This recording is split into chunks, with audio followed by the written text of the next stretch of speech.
Toujours un plaisir de vous retrouver au rendez-vous de l'actualité sur la télévision nationale. Bonjour à tous, voici le sommaire de ce 13h. Fin du camp de vacances Jaya Center public. Parents et participants se réjouissent de la belle ambiance. Un concert de restitution a clôturé les activités. Retour sur les temps forts dans ce journal.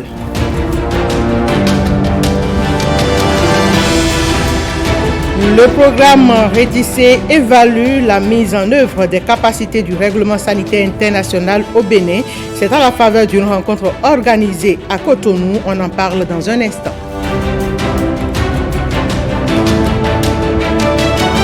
Et puis le dossier santé de ce mardi s'intéresse au taux de décès maternel au Bénin. Des chiffres inquiétants sont enregistrés. Les causes et quelques conseils pratiques pour inverser la tendance. Koudou Stablaï nous édifie dans ce 13h.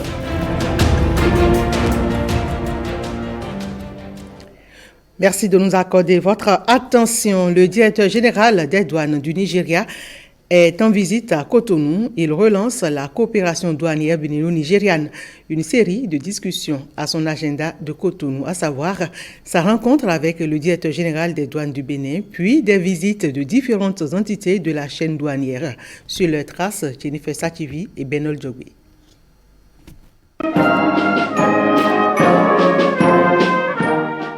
Des honneurs militaires accueillent Bachir Adewale Adeniyi, directeur des douanes nigérianes, en visite à Cotonou pour redynamiser la coopération entre les institutions douanières des deux pays.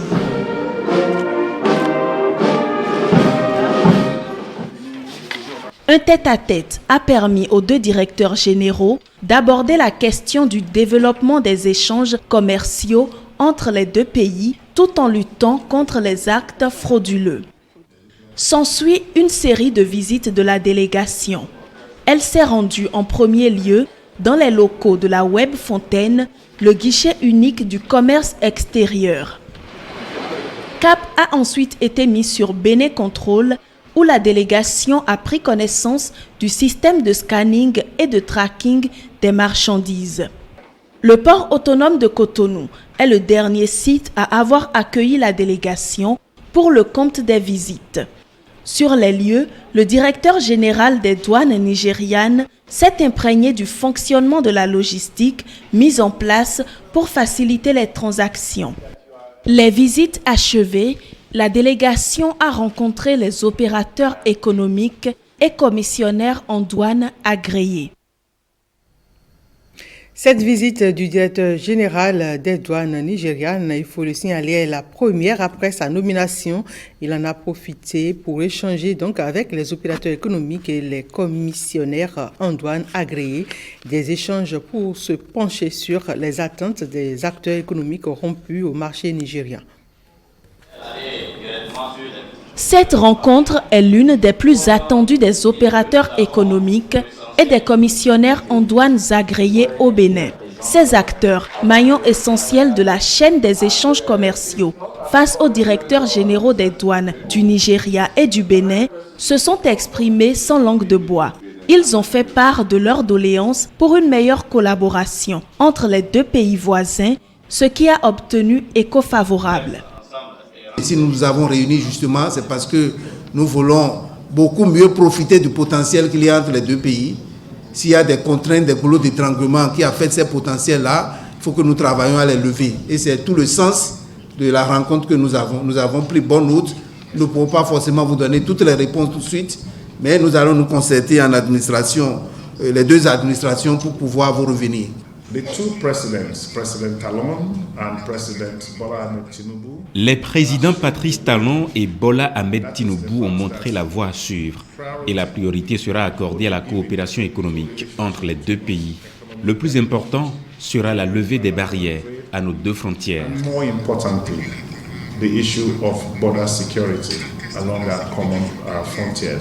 La fluidité des échanges entre le Bénin et le Nigeria est essentielle pour le renforcement de leur coopération économique. Cette séance marque le début d'une ère pleine d'espérance. C'est dans des rencontres de ce genre-là que les solutions à nos problèmes se trouvent. Les rapports entre le Bénin et le Nigeria sont à divers niveaux. C'est surtout pratiquement au niveau portuaire et au niveau des frontières. Après cette phase, les deux directeurs généraux ont donné une conférence de presse conjointe avant le départ de Bachir Adewale Adeniyi. Parlons d'économie bleue et c'est par le biais d'un engagement incitatif des femmes. Mobilisation des contributions des femmes à l'économie bleue dans le golfe de Guinée. C'est la thématique du symposium dédié aux femmes impliquées dans la sûreté maritime. La rencontre a réuni à Cotonou des acteurs opérationnels des institutions de sûreté maritime et ceux du secteur privé. La société civile y est aussi engagée et pas moins de 10 pays africains représentés. Le reportage est signé Patrick Djossou et Michel Egbe. L'État béninois est de plus en plus félicité pour la sûreté et la sécurité de ses eaux maritimes.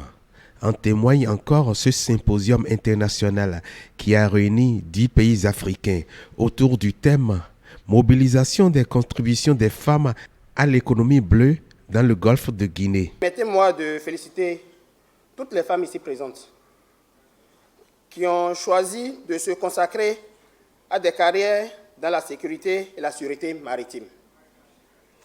Votre présence et votre contribution sont essentielles pour renforcer les ambitions de développement durable dans le golfe de Guinée.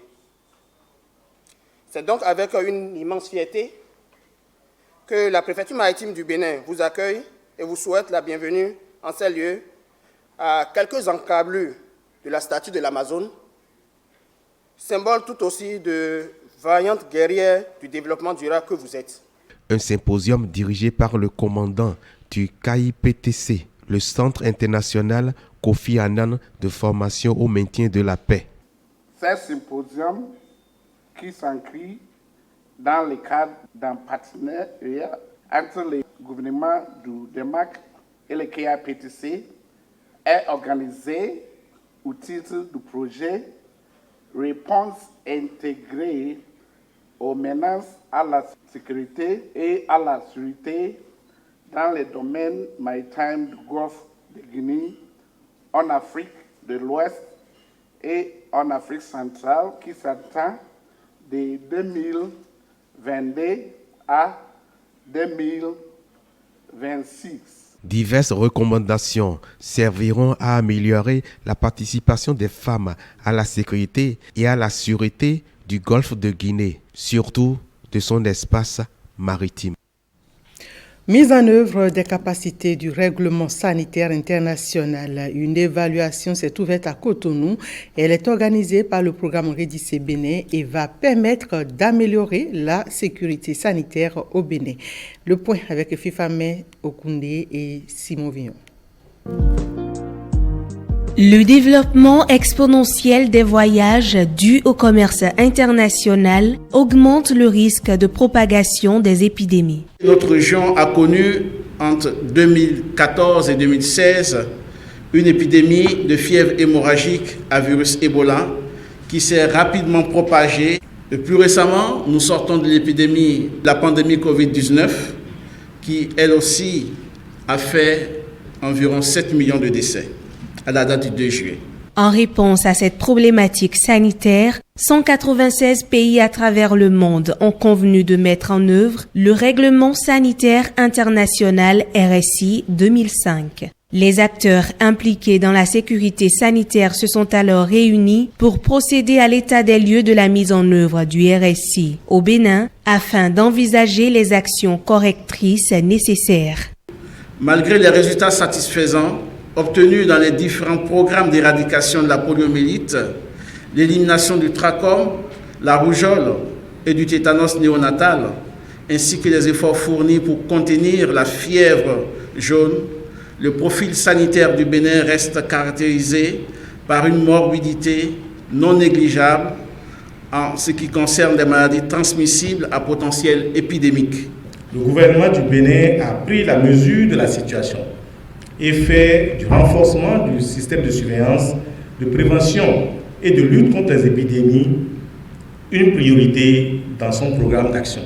Et je voudrais remercier l'Organisation mondiale de la santé qui a joué le rôle de coordonnateur dans le suivi et la mise en œuvre du RSI. Le RSI est un instrument de droit international entré en vigueur le 15 juin 2007. Il sert à prévenir la propagation internationale des maladies tout en évitant de créer des entraves au trafic et au commerce internationaux.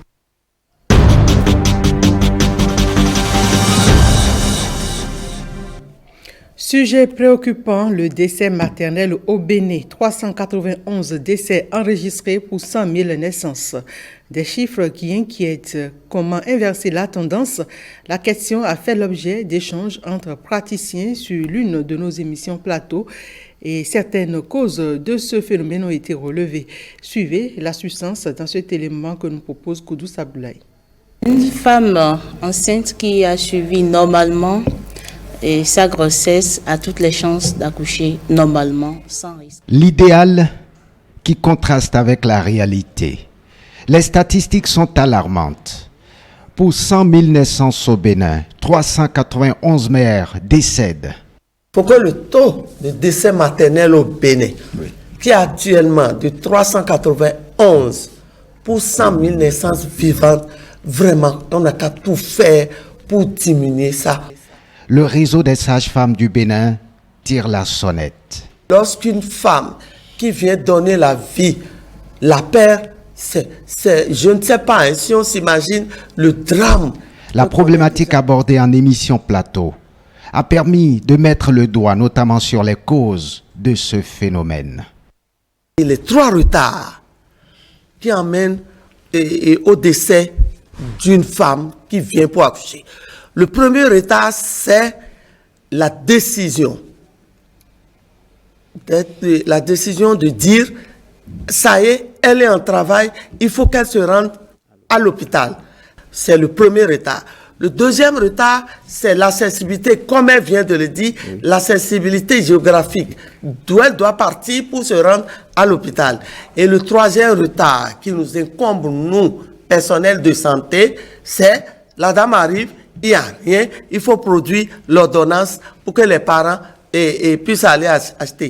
Mais avant l'ultime étape de délivrance, il faut un plan d'accouchement. La sage-femme, dès le premier trimestre, commence par faire le plan d'accouchement avec cette dernière. Dans le plan d'accouchement, il y a quelque part, tu dois prévoir qui va te donner du sang.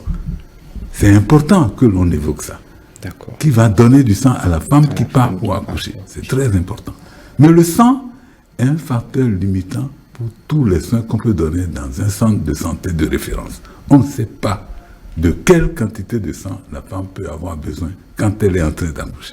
Dans le processus de suivi d'une grossesse, certaines pratiques sont décriées. Quand on est avec la famille, la belle famille, il y a des tisanes préparées pour induire les contractions, pour que la femme puisse vite accoucher. Et tout ça là amène au saignement après l'accouchement. Le tableau sombre des cas de décès maternel reste un défi pour le Bénin.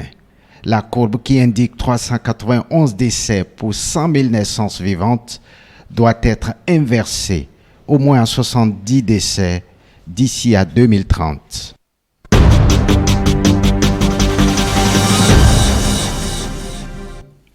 Le 22 juillet, c'est la journée de l'artisanat béninois. Elle a réuni plusieurs corps de métiers d'artisans, menuiserie, coiffure, textile, habillement et bien d'autres samedi dernier à Kassato, en présence du maire de la commune d'Abomey-Calavi, accompagné par une délégation départementale de la Chambre des métiers du Bénin.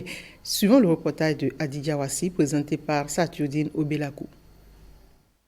22 juillet, une journée dédiée aux artisans par le gouvernement du Bénin pour célébrer la journée de l'artisan béninois. L'artisanat prend une place très significative dans l'économie du pays. Sur la base de ce constat, le chef de l'État décide de promouvoir l'artisanat et d'accompagner les artisans. Il n'y a pas de développement sans l'artisanat. Le chef de l'État a su organiser cela au Bénin. Désormais, nous avons une chambre de métiers au plan national, qui va leur permettre de faire régulièrement des formations ici. Et si nous jetons un coup d'œil sur le budget communal, nous voyons le pourcentage que les artisans apportent dans la mobilisation des recettes propres de la mairie d'Abomey-Calavi. Donc si nous voyons cela, nous avons alors donc l'obligation de les quadriller, d'œuvrer aussi pour leur formation. Cette année 2023, c'est la 11e édition. Les artisans sont massivement sortis pour la célébrer. Par rapport à ce que nous avons fait l'année passée, pour cette année, c'est énorme. Tous les enfants, c'est-à-dire les apprenants, les patrons et patronnes, tout le monde s'est manifesté pour cette fête et c'est vraiment inoubliable. Ce site, qui a servi de cadre à la manifestation, abritera bientôt une infrastructure importante, la maison de l'artisan. Le projet est annoncé par le maire d'Abomey Calavi. À l'occasion de cette journée consacrée à l'artisan béninois, la Coalition pour le développement des artisans couturiers, cordonniers, matelassiers et brodeurs d'Akpakpa a décidé de célébrer ses différents membres. Et c'était donc à Akpakpa qu'ils se sont regroupés pour les festivités. Suivant le reportage de Satudine Obelakou et Christian Derouchi. Couturiers, cordonniers, matelassiers et brodeurs, ici réunis, célèbrent leur journée, celle de l'artisan béninois. Ils font tous partie de différentes associations de la Coalition pour le développement des artisans d'Akpakpa. Depuis que cette coalition est créée, nous nous sommes entendus pour qu'à chaque commémoration de la journée de l'artisan béninois, pour qu'on se réunisse ici au terrain de Médambo, pour commémorer ça ensemble. Et cela nous permet aussi de montrer nos talents à tous les habitants d'Akpakpa. Et en faisant des expositions et en faisant aussi en organisant aussi des défilés de mode. Depuis sa formation, cette coalition travaille à promouvoir les différentes branches de métiers qu'elle regroupe. L'objectif de notre rassemblement, comme l'indique notre sigle CDACMB, c'est la coalition pour le développement des artisans couturiers, cordonniers, matelassiers et brodeurs d'Akpakpa. Notre objectif, c'est de se mettre ensemble pour émerger, pour que tout le monde puisse aller vers l'avant au niveau des corps de métier que regroupe cette coalition. Jeux, concours, danse, interprétation sont entre autres activités ludiques qui rythment cette célébration.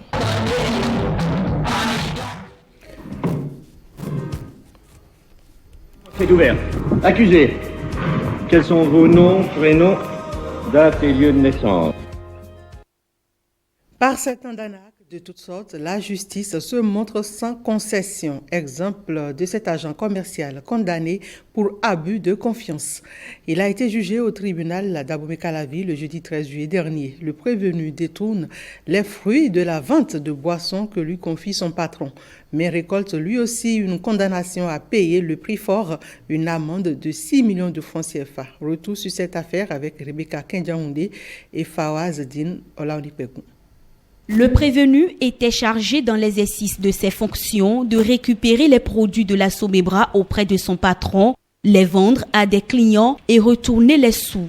Le mis en cause, après l'écoulement des produits, manque souvent de restituer les fonds à son patron. Pour se couvrir, il fait croire à son patron que certains clients ont acheté les produits à crédit et n'ont pas encore payé, ce qui ne serait pas vrai. Il réussit ainsi à empocher 6 216 000 francs CFA avant que son patron ne se rende compte de la supercherie. Le patron a alors assigné son employé en justice. L'agent commercial a été arrêté, présenté au procureur, puis placé sous mandat de dépôt. Lors de sa comparution devant le juge, le prévenu a reconnu les faits et a informé le juge qu'il a autorisé son patron, pendant qu'il était encore à son service, de défalquer 50 000 francs CFA chaque mois de son salaire pour le désintéresser. Ce qui a permis de ramener la dette à 5 825 000 francs CFA. Au cours de l'audience, la victime s'est constituée partie civile et réclame la somme de 5 825 000 francs CFA au prévenu. Faisant ces réquisitions, le représentant du ministère public a demandé au tribunal de retenir le prévenu dans les liens de la détention et de le condamner à 36 mois de prison, dont 6 mois fermes, et de faire droit à la victime en condamnant l'agent commercial à lui payer la somme de 5 825 000 francs CFA pour dommages et intérêts. Le tribunal statuant publiquement en matière correctionnelle et en flagrant délit a condamné l'agent commercial à 36 mois de prison assorti de sursis et à 5 825 000 francs CFA d'amende. En détention provisoire depuis quelques semaines, l'agent commercial recouvre sa liberté.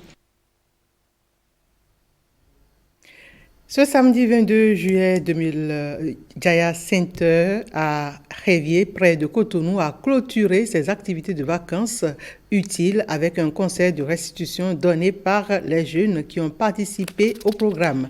Les parents des enfants participants et le public étaient émerveillés. Ghislaine Pouguet et Odette Dossou ont capté pour nous ces moments.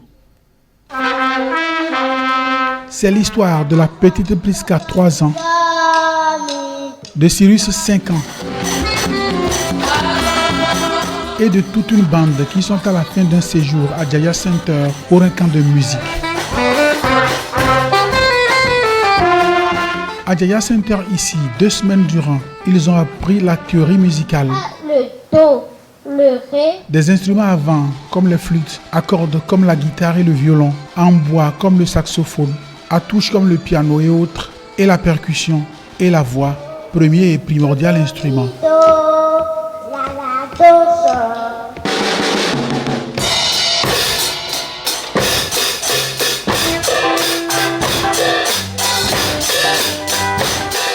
Le complexe musical Jaya Center a enregistré le séjour de 59 apprenants répartis dans 8 ateliers, éveil musical, voix, de trompette, de flûte traversière, saxophone, piano, guitare et la batterie.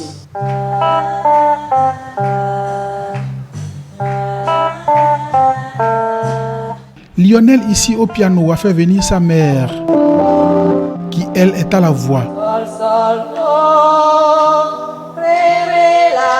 Ils ont été essentiellement encadrés et initiés à la lecture à vue de la portée, au solfège, la flûte à bec, sans oublier l'instrument de la filière d'instruction de l'apprenant.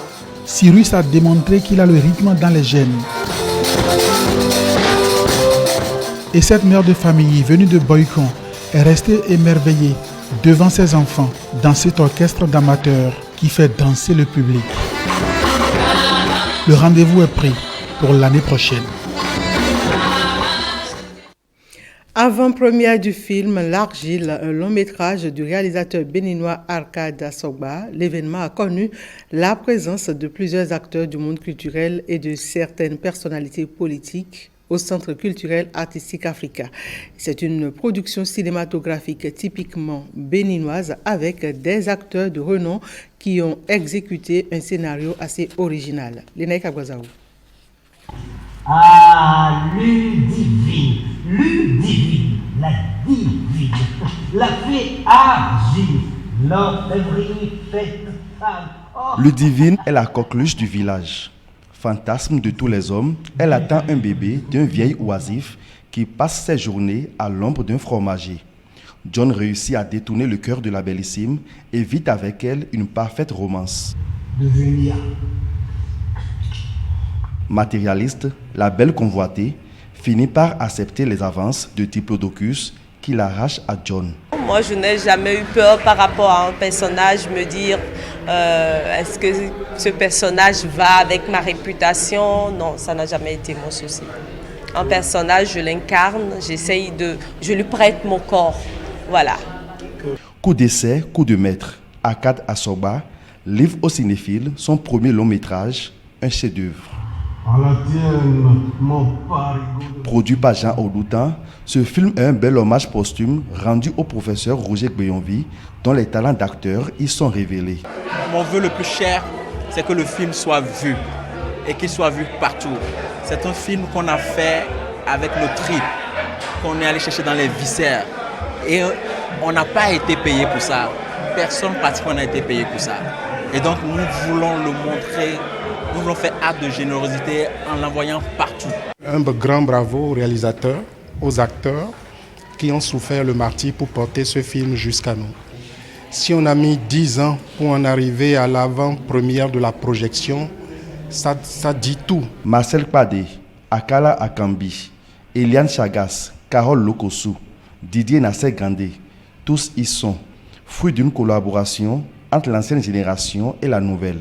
Je dois féliciter très chaleureusement mon jeune frère Arcade Assoba, qui a fait une œuvre, à mon avis, monumentale. L'argile s'incruste dans l'univers cinématographique béninois et n'attend que les appréciations du grand public. Cotonou a été le vendredi dernier le théâtre de la randonnée nocturne d'indépendance. Il s'agit d'une marche organisée ensemble avec l'état-major général de l'armée béninoise pour la cohésion sociale sur 10 km par la fêtière des sports d'entretien du département du littoral. Reportage. Je compte beaucoup sur vous. Nous allons effectuer ces 10 km dans la discipline librement consentie.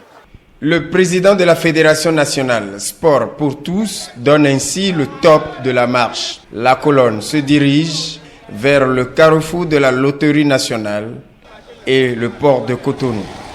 S'ensuit une relaxation au pied de l'Amazone. Les amis qui sont avec nous ont diverses performances. Donc c'est une manière d'essayer d'assurer une certaine cohésion au niveau du groupe. Les plus faibles vont reprendre du souffle pour continuer l'activité sportive. Ensemble, civils et militaires ont repris leur chemin dans l'ambiance à travers la ville de Cotonou. Un sentiment de fierté, de satisfaction, parce que au-delà de ce premier objectif qui est de procurer la santé physique et mentale, elle permet de renforcer davantage le lien armée-nation qui est très indispensable pour la réussite des missions dévolues aux forces armées béninoises. Nous lançons l'appel à tout le monde de sortir prochainement pour que nous puissions nous donner la main entre forces de l'ordre et les civils.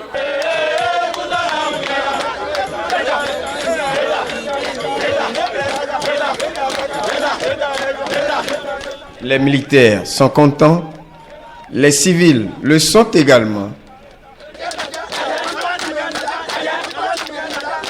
Ça nous permet de nous divertir, de nous relaxer, de nous remettre en forme. C'est quand même assez bien, ça fait qu'on ne tombe pas régulièrement malade. On a notre joie d'accompagner ce mouvement ce soir. Ça fait, comme vous le constatez, un brassage entre les civils et les militaires. Je rappelle encore une fois l'événement du 31 juillet prochain, 19h00, rassemblement terminé à l'Étoile Rouge.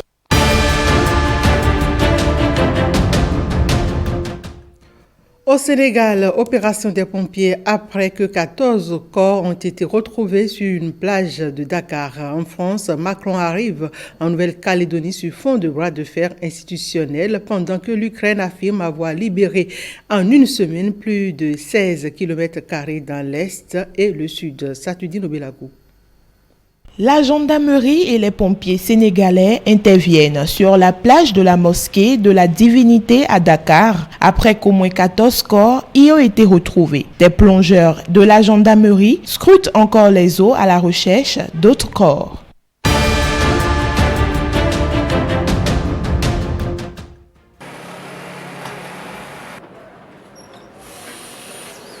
Des employés soudanais comptent les liasses d'argent dans une branche de la Banque centrale du Soudan, file côtière largement épargnée par la guerre. Après le début de la guerre entre généraux rivaux à Khartoum le 15 avril, les banques enfermées et les succursales ont eu du mal à fournir des services comme elles sont coupées de leur siège dans la capitale. La Banque centrale a annoncé début juillet que les succursales de la plupart des États du Soudan avaient repris leur activité.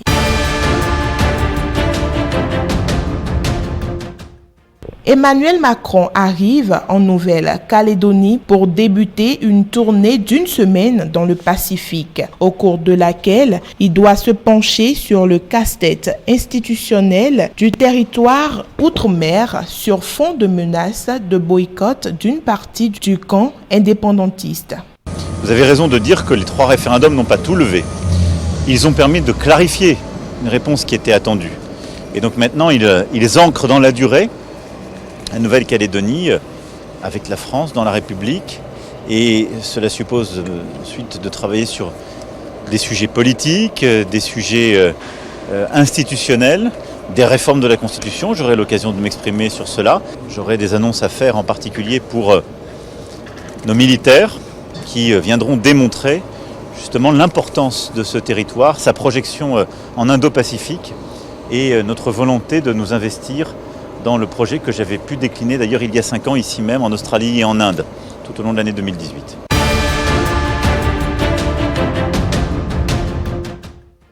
En Ukraine, dans un briefing diffusé à la télévision, la vice-ministre ukrainienne de la Défense, Ganna Maliar, affirme que l'Ukraine a repris plus de 16 km² aux forces russes la semaine dernière dans l'est et le sud du pays, près de 2 mois après le début d'une contre-offensive censée repousser les troupes de Moscou hors d'Ukraine.